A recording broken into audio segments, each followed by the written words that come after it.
Welcome to Truth in the Buff. I'm Trevor. With me is Buff Perry. Today we're going to be discussing some topics that I've been excited for a great deal of time now to cover with you, and that has to do with you being the head of the Illuminati and dealing with your accusers, so to speak, I guess, and what they're trying to pass off is the honest-to-goodness truth about who you are. First of all, welcome and thanks again for joining us. We appreciate being able to do this with you. Well, thank you, Trevor, for pulling all this together once again.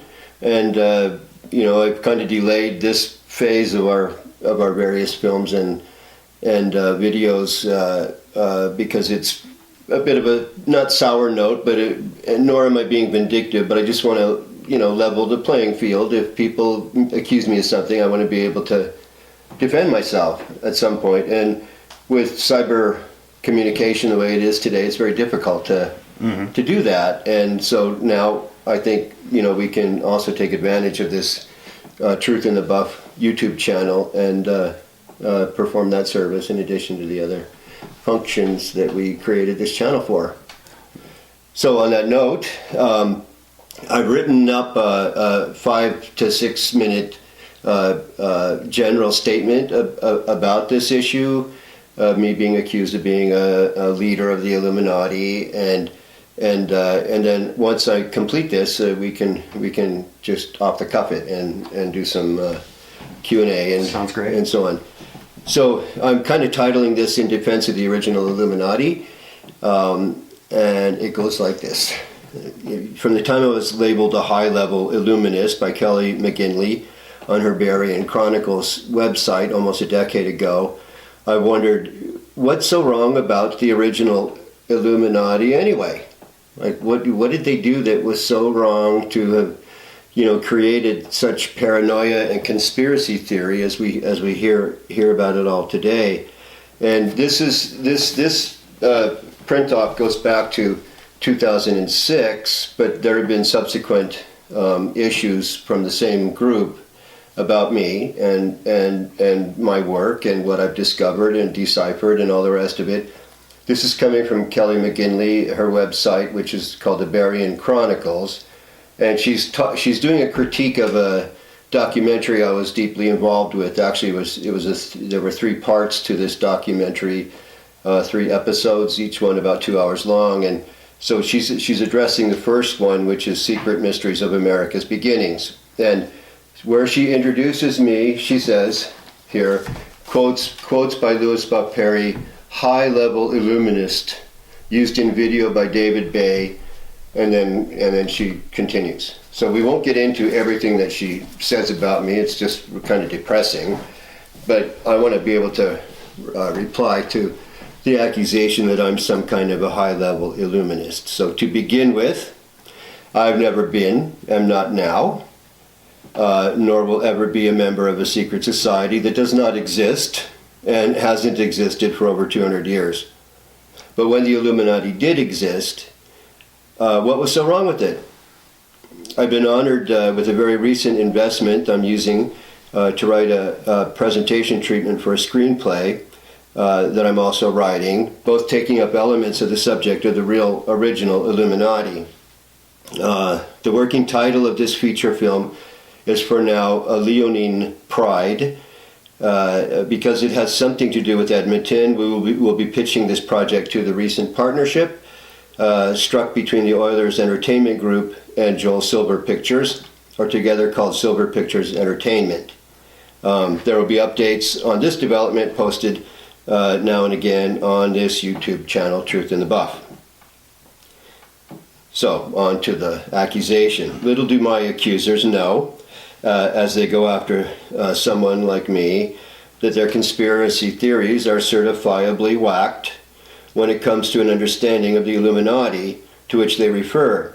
The Illuminati to which they refer is the Bavarian Illuminatin Order, as pronounced in German, whose symbol is the famous owl of Minerva that shows up on the US dollar bill. The Bavarian Illuminatin Order was first announced on May 1st, 1776 by its founder, Professor Adam Weishaupt, who was at the time the professor of canon law and a practical philosophy at the University of Ingolstadt in Bavaria. This has been an exclusively Jesuit university until it had been an exclusively Jesuit university until the Jesuit Order was dissolved in 1773, 3 years before the Bavarian Illuminati came out of its secret society closet that was indeed built by the Jesuit Order. So here's the timeline of the Illuminati as we know it. Amidst the auto de fe, which is also known as the Spanish Inquisition, the Illuminados emerged around 1498 and produced the well-known Alumbrado. Ignatius Loyola, who founded the Jesuit Order in 1540 on literally September 27th, was 7 years old in 1498. In 1527, he did two things of great import. He physically opposed the Inquisition and is known to have been influenced that same year by the Illuminados and Alumbrados teachings. These teachings are said to have entered the Spain of Ignatius Loyola from Italy, and specifically a Gnostic source I can prove was named the Order of the Crescent, associated with the Brethren of Minerva, and a secret ceremonial site in Milan where Ludovico Sforza was the Duke. And Ludovico Sforza was Leonardo da Vinci's probably most important patron of all time. Leonardo had several different patrons, and Ludovico Sforza, whose nickname was Il Moro, which means the Moor, strangely, he, as far as anybody knows, had no Moorish background or blood in him, but was always thought of as being a crypto-Muslim for all kinds of reasons. So in 1623, the Illuminés emerged in France and became associated with a group called the Parfait, meaning perfect in French, and that were the residuals of the Cathars. This is how the later Illuminati came to be known also as the Perfectibilists, again, the Parfait, meaning perfect. So the Bavarian Illuminati, first self-exposed in 1776, came out of this long history and became established around the rules of the Brethren of Minerva. And we'll get into Minerva a little bit more with this Illuminati coin that was given to me by a so-called member of the New Illuminati, or the Neo-Templars. So once the newly formed Bavarian Illuminati's existence was announced on May 1st, 1776, their Illuminati ceremony of initiation also became known. The novices, or novitiates, passed into the grade or degree called Minerval, again after Minerva, right? So their superiors were called Illuminated Minervals. Somehow I see some creatures swimming around in the water when I read Illuminated Minervals. It must have been one of those funny episodes of the Big Bang series. The Brethren of Minerva was under the direction of the major or minor Illuminés, and together they all became known as the Minerval Academy. This is all within the Bavarian Illuminati. All of this was happening. So not only do we have Minerva as the chief symbol on the official seal of California, and as the organizing principle of the Bavarian Illuminati, but also emblazoned on this coin called a glockis, a Greek word for owls. This coin is also called the Athenian drachma or the tetradrachm. This was given to me by a member of the Neo-Templars, but it represents the ancient roots of the Illuminati, and the two should not be confused with each other. The Neo-Templars is, in my opinion, a bogus group that suggests it is the reconstituted Illuminati. This is all smoke and mirrors, as much as me being accused of being the Illuminati top Grand Master is smoke and mirrors. For the truth is much more intriguing, covert, and stunning. So look for our film late next year if you want to see all this presented in a non-fictional way, and trustingly a way that will set aright the nonsense and historical inaccuracies we stupidly suffer through in films like Angels and Demons or The Da Vinci Code. I say stupidly insofar as it is stupid to sit through a fictional treatment of a subject that becomes far more interesting and mysterious when delivered with truth and respect. So about this coin, this side is the baby owlet with the great big eyes, and this is called the Owl of Minerva. Minerva is the Roman equivalent to Athena, and Athena was the goddess of wisdom of ancient Greece, who also had an owl, and the owl as a pet, as a kind of a totem also, and the owl was seen as the repose of great knowledge and wisdom and prophecy, and that's the association, and why it's a baby owlet in this case with Minerva. The Illuminati, this is in effect considered an Illuminati coin. The Illuminati's focus was on young people and nurturing them by dissolving the dogmas that the Catholic Church and other churches and generally speaking, the institutions of knowledge and learning were perpetrating. And those dogmas were in effect taken apart in the Illuminati schools in Ingolstadt, for example, and other universities, and that became a threat to the church. And it obviously also became a threat to the Protestant Reformation, because for whatever reason, and I think it's pretty self-evident, Protestants have been as anti-Illuminati as the Catholics were. In fact, the Protestant Reformation people tend to blame the Catholics for the Illuminati because the Illuminati grew out of the Jesuit Order. And all of that's true, but good. It's a good thing that the Illuminati grew out of the Jesuit Order. And the Jesuit Order was a good, decent order that formed, by Ignatius Loyola, one of whose main missions was to stop the Inquisition from burning Orthodox Jews at the stake during the Inquisition. The Jesuit Order is not all of what it's been made out to be as a result of the division between Christianity, which is Catholicism versus Protestantism.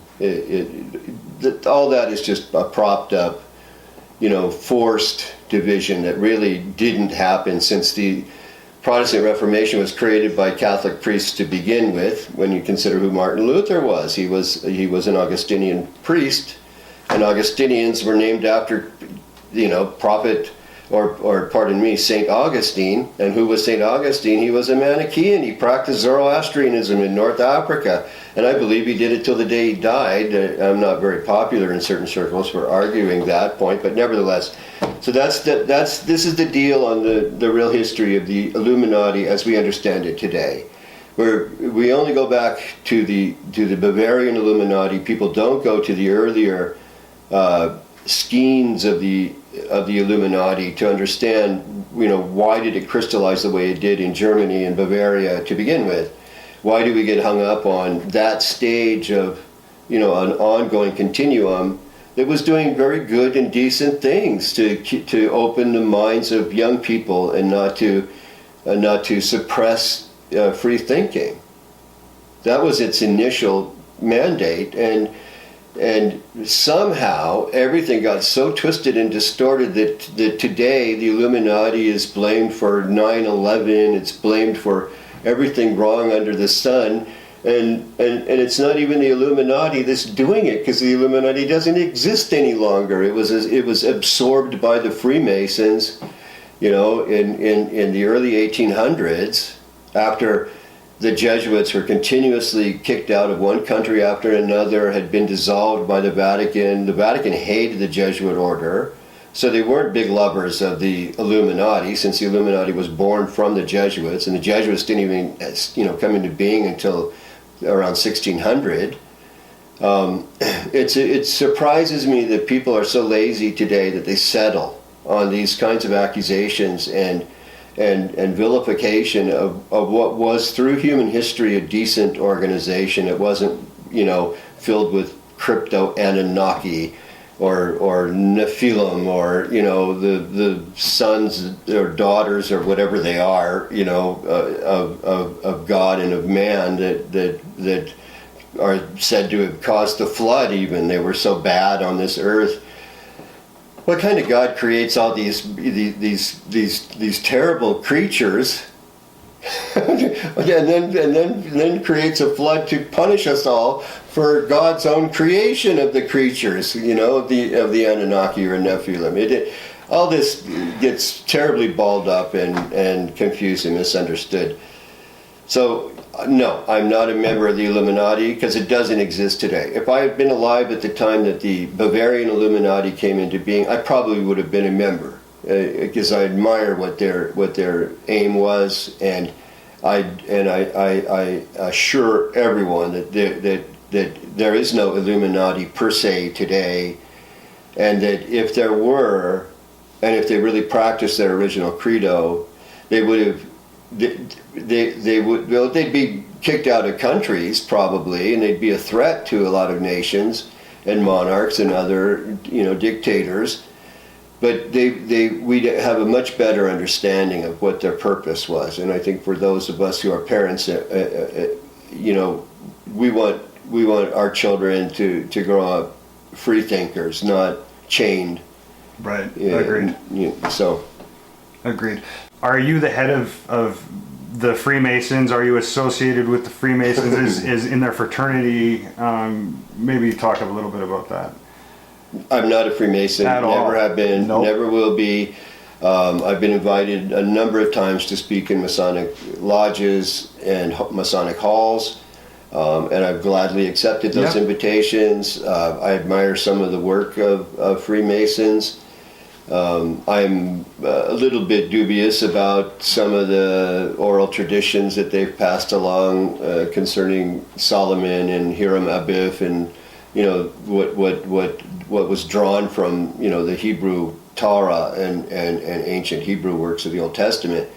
I have problems with that in terms of Masonic belief. Yeah.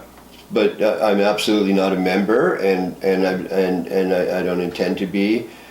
The association I've had with the Rosicrucians is a little bit different. My father was associated with a linked group that ran parallel to Rosicrucianism, and I grew up almost literally in Rosicrucian Park, the AMORC Park, Ancient Mystical Order of the Rose on the Cross, in San Jose, California, and so the elders of the Rosicrucian Order, took me under wing, and I had all kinds of private teachings when I was just a kid, and every day truant officers would be, finding me hiding in the Pharaoh's tomb of the Egyptian Museum in San Jose, California. So I have a closer relationship to the Rosicrucians, but I never was a member of the Rosicrucian Order either, nor do I ever intend to be a member. I do find it a little ridiculous. You offer a lot in way of freely giving away knowledge to people that you meet in life, let alone to have the accusations thrown around. It's unnecessary. Well, I predict the result of this when it's posted on Truth in the Buff YouTube channel, that there will be further accusations that I'm now the apologist for the neo-Illuminati. I don't know what terms are being used exactly, but be ready when you're the administrator of the site. So when you check it out, I will not be upset or alarmed. I've said my piece. Let anybody prove otherwise. And I'll tell you that I have a doppelganger somewhere. That's not me. If you're talking about somebody with my name who belongs to the Freemasons or some non-existent Illuminati order, you should revisit your facts. Excellent. Well, we look forward to the movie production that you're working on, and thank you so very much for the time today. Any questions with the other folks here? Was there an association between the Parisian salons and the kind of underground knowledge spreading that was kind of happening that way in regards to things like when printed type came out and that stuff, and the access to information. And is there any relation, because I know there's a lot of relation between the Freemasons and that particular movement, but I've never heard of it in relation to the Illuminati, I guess. I think that some of the predecessor groups of the Illuminati, I know, I'm certain were French. Yeah. So before the Bavarian Illuminati, which was as late as 1776, Yeah. if we keep going backwards and we go to the Alumbrado and Illuminé and these groups, or the Parfait of the Cathars, who continued a scheme of the four Parfaits, continued in France. There was a whole lot of cultivation of Islamic civilizations, medical textbooks, by Ibn Sina, for example. 700 years it was the main, medical canon textbook in the medical department of the University of Paris, which is now the Sorbonne, and affiliated with. There's still the University of Paris, but it also goes by the name of the Sorbonne. 700 years, and the groups that you're talking about were those who cultivated that kind of knowledge. So there was an underground movement continuously opposing the church's constrictions on open-mindedness and on science and on discovery. Yeah. So, I'd say that a whole lot was going on in several different quarters that was very similar. Yeah. And I to say though that there was a continuum of one cabal, from ancient Sumer on through to today, Yeah. I have to say I don't think that's so harebrained. It makes some sense to me that people naturally are drawn together. Yeah.